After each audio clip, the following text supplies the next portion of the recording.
शेतकरी बंधूंनो नमस्कार, मी अजित चव्हाण. पीक पाणीमध्ये आपलं स्वागत. सुरुवात करू महत्त्वाच्या हेडलाईन्स. बीड जिल्ह्यासाठी सर्वाधिक 892 कोटींचा पीक विमा मंजूर होऊनही बळीराजाच्या पदरात निराशा. जिल्हा बँकेकडून विम्याचे पैसे द्यायला टाळाटाळ, पेरण्या खोळंबल्या. ऐन खरीपाच्या हंगामाच्या तोंडावर खतांच्या किमती झाल्या कमी. केंद्र सरकारने दिला शेतकऱ्यांना मोठा दिलासा.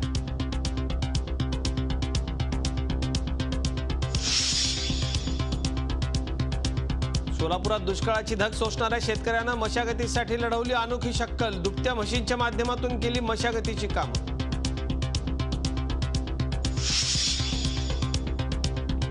ऐन खरीप तोंडावर आलाय, त्यात खतांच्या किमती कमी करून शेतकऱ्यांना केंद्र सरकारने मोठा दिलासा दिला. आंतरराष्ट्रीय बाजारात कच्च्या मालाचे दर कमी झाल्याने सरकारने हे पाऊल उचलले. नव्या दरानुसार डीपीए खतासाठी टनामागे 2,500 रुपये तर एमओपी करता टनामागे 5,000 कमी करण्यात आले. कॉम्प्लेक्स फर्टिलायझरचे दर टनामागे 1,000 रुपयांनी खाली आले. सध्याची स्थिती सांगून बाजार जो कमी जास्त भाव असतो जागतिक स्तरावर आणि एमओपीचा भाव जो आहे 5,000 रुपये प्रति टन कमी केला. एनपीकेचा जवळपास 1,000 रुपये प्रति टन, म्हणजे एका बॅगमध्ये 250 रुपये एमओपीमध्ये कमी लागतील आणि डीएपीमध्ये 100-125 रुपये कमी लागतील, असा आम्ही हा निर्णय घेतला. तर आपल्या जिल्हा आपली बातमीमध्ये आपण ही महत्त्वाची बातमी बघितली. राज्याच्या ग्रामविकास मंत्री आणि बीडच्या पालकमंत्री असलेल्या पंकजा मुंडेंच्या बँकेकडून शेतकऱ्यांची अडवणूक होते, अशी एक बातमी आता पुढची आपण पाहूयात. पीक विम्याचे पैसे जमा होऊन महिना उलटला तरी अजूनही 50% शेतकऱ्यांना एक छदामही मिळालेली नाही. नेमकी काय परिस्थिती बीडमध्ये पाहूयात. बीड जिल्ह्यासाठी सर्वाधिक 892 कोटीचा पीक विमा मंजूर, पण पदरात केवळ हेलपाटे. जिल्हा बँकेकडून शेतकऱ्यांना विम्याचे पैसे देण्यास टाळाटाळ. 3 वर्षापासून सातत्यानं दुष्काळाशी 2 हात करणाऱ्या बीड जिल्ह्यातल्या शेतकऱ्यांना यंदा पीक विम्यानं चांगली साथ दिली. राज्यात सर्वाधिक 892 कोटीचा पीक विमा जिल्ह्यासाठी मंजूर झालाय. मात्र 15 दिवसानंतर पदरी हेलपाट्याशिवाय काहीच पडत नसल्यानं शेतकरी मेटाकुटीला आलाय. जिल्हा अध्यक्षाने आमच्याकडे पैसे आले म्हणून सांगितले जिल्हा बँकेच्या, आणि 26 तारखेला 1 महिना झाला आणि आज जवळपास 5-6 महिना झाला तरी पैसे वाटायला तयार नाही. कॅश नाही, कर्मचारी नाही, किंवा आज तर असं निघाल 100 रुपये जे दलाल देते त्यांनाच विमा देण्यात. 8 दिवस झालं चक्रा मारते बँकेमध्ये, पण आज या उद्या म्हणून असं 8 दिवस झालं चक्रा मारून पाऊस तर नाही. आज इथं दुष्काळाचे बी भरण्याला पैसे पाहिजेत ना आपल्याला. आज इथं गेल्या वर्षी दुष्काळ असल्यामुळे पैसे नाही येते आणि ह्या वर्षी म्हणलं विम्याचे पैसे भेटतील, पण ते पण अधिकारी 15-20 दिवस झालं आज या तुमची उद्या लावू, या ती परवा दिवशी लावू असं करीत त्यांनी 15 दिवस लावलेले. बीड जिल्हा मध्यवर्ती बँकेच्या अनेक शाखांमध्ये पीक विमा वाटपात तक्रारी आहेत. याची चौकशी करून कारवाई केली जाईल अशी प्रतिक्रिया जिल्हाधिकाऱ्यांनी दिली आहे. यंदा मिरगाचा पाऊस बरा झाल्यानं पीक विम्याच्या पैशावर बी बियाणं घेऊन पेरणी करता येईल या शेतकऱ्यांच्या आशेवर बँकेच्या आडमुठ्या धोरणामुळे पाणी फिरलंय. याकडे पालकमंत्री पंकजा मुंडे यांनी लक्ष देण्याची गरज आहे. Laxmikant Ruikar, Zee Media, Beed. दुष्काळ माणसाला बरंच काही शिकवून जातो. दुष्काळाची धग सोसणाऱ्या सोलापूरमधल्या एका शेतकऱ्यानं शेतीच्या मशागती करता अनोखी शक्कल लढवली आहे. शेतीच्या नांगरणीची ही दृश्य काहीशी वेगळी आहेत. लक्षपूर्वक पाहिलं तर इथे नांगराला बैल नाही तर म्हशींना जुंपण्यात आलंय. दुभत्या म्हशींकडून शेतीची नांगरणी, कोळपणी आणि पेरणीची कामं केली जात आहेत. ही दृश्य आहेत सोलापूर जिल्ह्यातील इवलंगी गावातली. म्हशी नांगराला झुंपून नांगरणी करणाऱ्या या शेतकऱ्याचं नाव आहे संजय वळसंगे. गेल्या 3 वर्षापासूनच्या दुष्काळामुळं शेतकऱ्याला आपल्या जीवाभावाची बैलजोडी विकावी लागली. त्यातच ट्रॅक्टरचं भाडं महाग, बैलजोडीकडून मशागत त्याहूनही महाग. त्यामुळं अनेक शेतकरी मशागतीपासून वंचित राहिलेत. मात्र संजय वळसंगे यांनी मशीनच्या आधारे या अडचणीवर मात केली आहे. दुष्काळ असल्यामुळं बैल विकलेले आहेत आणि बैलाचा दर गगनाला भिडलेले आहेत. त्यामुळं दुष्काळ परिस्थितीवर मात करण्यासाठी मी मशीन कुळो, पेरणी, नांगर, सऱ्या सगळे ह्याच्यावर करत असतो. दुभत्या मशीनच्या माध्यमातून संजय वळसंगे दुग्ध व्यवसाय करतात. आता याच मशीनच्या आधारे स्वतःच्या शेतीच्या मशागतीसह इतर शेतकऱ्यांच्या मशागतीची कामंही त्यांनी करून दिली आहेत. बैलाला लय लागतंय, मसराला थोडं कमी लागतंय आणि मसराचं उत्पन्न जास्त आहे. कसं दूध आहे आणि लेकरं खाते ते आणि गवळण येत आहे, त्याच्यामुळं बैलाचं किंमत आपण होत नाही. असल्या परिस्थितीनं पाणी कम आहे, वैरण कम आहे, त्याच्यामुळं मसरावरचं आम्ही भागवतो. सध्याच्या घडीला बैलांची किंमत गगनाला भिडली आहे. आधीच दुष्काळ आणि त्यात महागाईच्या काळात बैल आणि ट्रॅक्टरनं शेती शेतकऱ्यांना परवडणारी नाही. त्यामुळं इच्छा असेल तर शेतकरी कोणत्याही संकटावर मात करू शकतो, हे संजय वळसंगे या शेतकऱ्यानं दाखवून दिलंय. Sanjay Pawar, Zee Media, Solapur. शेतकऱ्याला गहू, बाजरी, फळ पिकांबरोबरच कडधान्य शेतीचा खूप मोठा आधार आहे. त्यामुळेच खरीपात कडधान्याची पिकं घेतली जातात. मात्र त्याचं योग्य व्यवस्थापन झालं नाही तर उत्पन्नापेक्षा तोटा व्हायचाच मोठा धोका असतो. खरीपाच्या हंगामात मुख्यत्वे तूर, मूग, उडीद, चवळी ही महत्त्वाची कडधान्याची पिकं घेतली जातात. मानवी आहार आणि शेती अशा दोन्हींसाठी कडधान्याचं महत्त्व अनन्यसाधारण आहे. कडधान्यात 19 ते 22% प्रथिनं असतात. तसंच खनिज आणि जीवनसत्व पुरेशा प्रमाणात असल्यानं समतोल आणि पौष्टिक आहार म्हणून कडधान्य उपयुक्त ठरतात. पशुखाद्यामध्येही कडधान्याचा वापर केला जातो. शेतीच्या बाबतीतही कडधान्याचं महत्त्व आहे. हवेतील मुक्त नत्र पानाद्वारे शोषून रायझोबियम जीवाणूमार्फत पिकांच्या मुळावरील ग्रंथीत स्थिर केला जातो. त्यामुळे साधारणतः 45 ते 60 किलो प्रति हेक्टर नत्र खताची उपलब्धता होते. हवेतील नत्र जमिनीत स्थिर करत असल्यानं जमिनीची पोत टिकून राहण्यासाठी मदत होते. तसंच जमिनीची सुपीकताही वाढते. कडधान्याची मुळं जमिनीत खोलवर जात असल्यानं पाण्याचा ताण सहन करण्याची क्षमता अधिक असते. शिवाय आंतरपीक म्हणून कडधान्याचा वापर केला जातो. 2.5-3 महिन्यात पैसे देणारं पीक म्हणून कडधान्याकडे बघितलं जातं. फूड अँड ॲग्रिकल्चर ऑर्गनायझेशननं यंदाचं वर्ष आंतरराष्ट्रीय कडधान्य वर्ष जाहीर केलंय. महाराष्ट्रात कडधान्य पिकाखाली 32.97 लाख हेक्टर क्षेत्र असून 23.10 लाख टन उत्पादन आणि 701 किलो प्रति हेक्टर उत्पादकता आहे. देशामध्ये एकूण कडधान्य क्षेत्र हे 244.6 लाख हेक्टर असून त्यापासून साधारणतः 170.9 इतकं उत्पादन मिळतं. म्हणजेच देशाच्या एकूण कडधान्य उत्पादनाच्या तुलनेत महाराष्ट्राचा 14% वाटा आहे.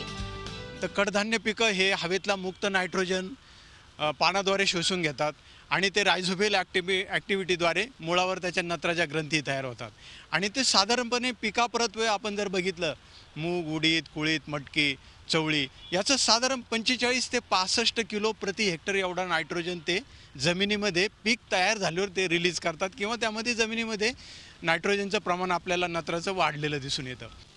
कडधान्याचं महत्त्व अनन्यसाधारण असलं तरी त्याची लागवड करताना व्यवस्थापन करणं अत्यंत गरजेचं आहे. अधिक उत्पादन देणाऱ्या आणि रोगप्रतिकारक्षम वाणाचा वापर शेतकऱ्यांनी केला पाहिजे. योग्य जमिनीची निवड करून पूर्व मशागत करून घ्यावी. शास्त्रशुद्धपणे बियाणांची लागवड करावी. 2 ओळीतील अंतर 45 सेंटीमीटर आणि 2 पिकातील अंतर कमीत कमी 10 सेंटीमीटर असावं. बीज प्रक्रिया आणि जीवाणू संवर्धन खतांचा योग्य आणि संतुलित वापर करावा. पिकं 20 ते 25 दिवसाचे असताना पहिली आणि 30 ते 35 दिवसाचे असताना दुसरी कोळपणी केली पाहिजे. कोळपणी केल्यानं जमीन भुसभुशीत होते. जमिनीत हवा खेळती राहते. जमिनीतील बाष्पीभवनाचा वेग कमी होऊन ओलावा अधिक काळ टिकण्यास मदत होते आणि पर्यायानं पिकांच्या वाढीसाठी पोषक वातावरण तयार होतं. टप्प्याटप्प्यानं पाण्याचं व्यवस्थापन करावं असा सल्ला तज्ज्ञांकडून दिला जातोय. एकच एक पीक जर शेतामध्ये घेतलं तर पिकाची उत्पादन क्षमता खालवली जाते. म्हणून आपण फेरपालटीचं पीक, समजा आपण तृणधान्याचे पिकं घेतले, ज्वारी, बाजरी, गहू, त्यानंतर आपल्याला कडधान्याची जर पिकं घेतली तर साहजिकच नत्राची त्या ठिकाणी आपल्याला लेवल वाढलेली दिसून येते. म्हणून आपण नत्र एक फेरपालटीचं पीक म्हणून हे घेतलं पाहिजे. फेरपालटीचं पीक म्हणून कडधान्याकडे बघितलं जातं. त्यामुळे लागवडीपासून बाजारपेठेत जाईपर्यंत पिकांचं योग्य व्यवस्थापन केलं तर भरघोस उत्पन्न नक्कीच मिळणार असा विश्वास कृषी जाणकार व्यक्त करतात. मुकुल कुलकर्णीसह bureau report, Zee Media, Nashik.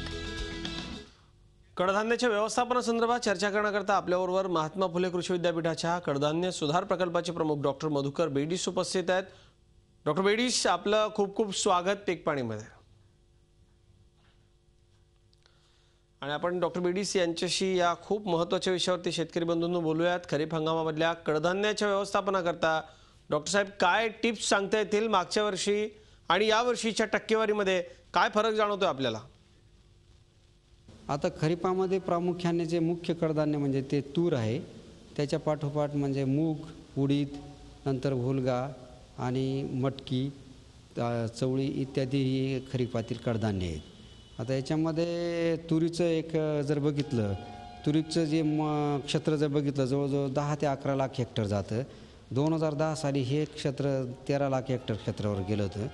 आणि आपल्याला माहीतच आहे की तूर हे पीक म्हणजे कोरडवाहू पीक आहे.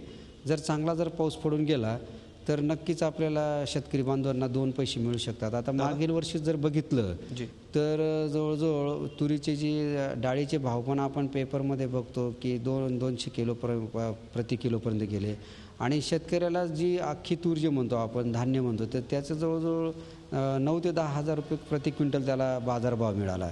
जेणेकरून आता त्या बाजारभावामुळे ह्या वर्षीची जी परिस्थिती बघितली तर कडधान्यांना फारच मोठ्या प्रमाणावर मागणी आहे. आणि आपल्याला माहितीच आहे Food and Agriculture Organization Rome यांनी म्हणजे FAO म्हणतो आपण, त्यांनी हे आंतरराष्ट्रीय कडधान्य वर्ष जाहीर केलेलं आहे. आणि त्याच्यामुळे आपल्याला आंतरराष्ट्रीय स्तरावर याची मोठ्या प्रमाणावर मागणी आहे आणि जास्तीत जास्त शेतकऱ्यांनी कडधान्य लागवड करावी असं शासनाचं, केंद्र शासन तसं राज्य शासन आणि कृषी विद्यापीठे यांचा मानस आहे.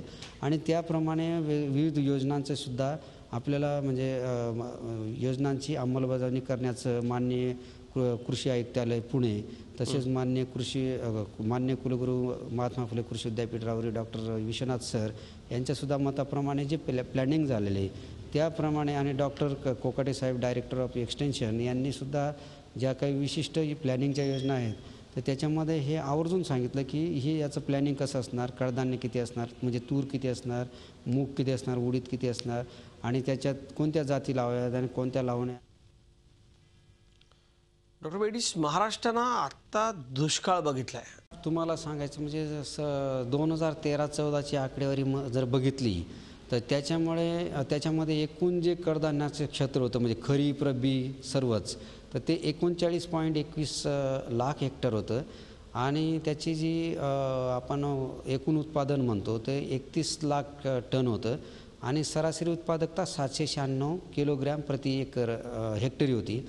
तर अशा पद्धतीने हे कडधान्याचं लागवडीचं क्षेत्र पूर्ण म्हणजे खरीप रब्बी याचं आहे. तर खरीपाचा जर विचार केला तर तुरीचं क्षेत्र साधारणपणे 10 ते 11 लाख हेक्टर असतं, मुगाचं 4 लाख हेक्टर आणि उडदाचं 3-3.5 लाख हेक्टर आणि इतर जे कडधान्य आहेत म्हणजे त्याचं 1.5 लाख हेक्टरपर्यंत असतं.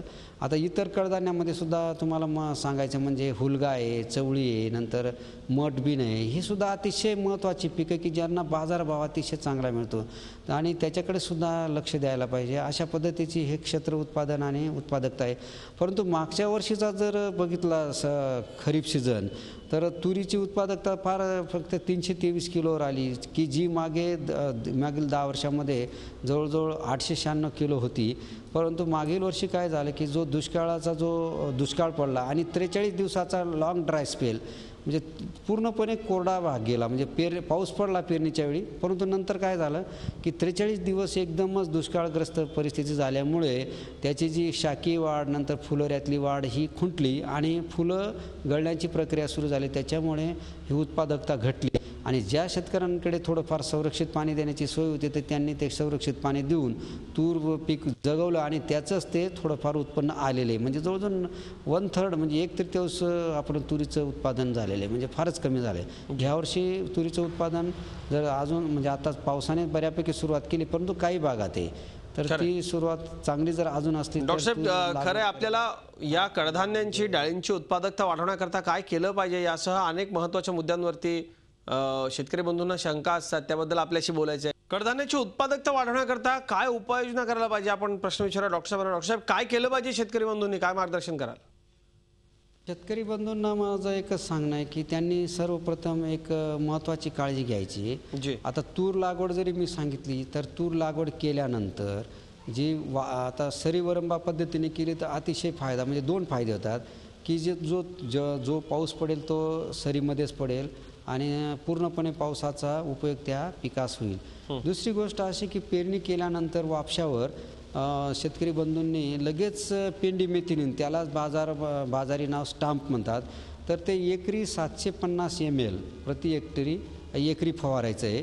आणि त्याच्यामुळं काय होतं की ते प्री एमर्जन्स त्याला पीक उगवणीपूर्वीचं तणनाशक आहे ते जर फवारलं तर जवळजवळ पीक उगवल्यापासून 1 महिन्यापर्यंत तणांचा प्रादुर्भाव होत नाही आणि त्याच्यामुळे तोपर्यंत पिकाची वाढ चांगली होते. आणि आपल्याला माहीत आहे जे दिवसेंदिवस मजुरांचा इतका तुटवडा होतो त्याच्यामुळं शेतकरी तिथेसुद्धा हवालदिल झाला आहे. आणि जर तणांचं जर नियंत्रण झालं तर नक्कीच पिकाची वाढ जोमाने होते आणि पुढील पीक चांगलं उत्पन्न देऊ शकते. आणि नंतर 1 महिन्यानंतर थोडंफार तण आलं तर एखादी कोळपणी किंवा एखादं खुरपणी करू शकतो आणि अशा पद्धतीने खर्च वाचवू शकतो शेतकरी. खर्च वाचवला म्हणजे तोच त्याचा एक फायदा आहे असं मी सांगू इच्छितो. अशा पद्धतीने शेतकरी बांधवांनी पीक पेरणी केल्यानंतर लगेच पेंडी मेथिलींची फवारणी करावी जेणेकरून त्याचा फायदा. खरं डॉक्टर साहेब, आपण आज या विषयावरती खूप छान मार्गदर्शन आम्हाला केलं. पीक पाणीमध्ये आपली वेळ संपली आहे पण आपलं मार्गदर्शन खूपच उपयुक्त आमच्या शेतकरी बंधूंना ठरेल यात शंकाच नाही. धन्यवाद आपले. शेतकरी बंधूंनो, पीक पाणीमध्ये इथेच थांबतोय. उद्या पुन्हा भेटूयात. ताज्या बातम्यांसाठी पाहत राहा झी 24 तास. रहा एक पाऊल पुढे. झी 24 तास रहा एक पाऊल पुढे.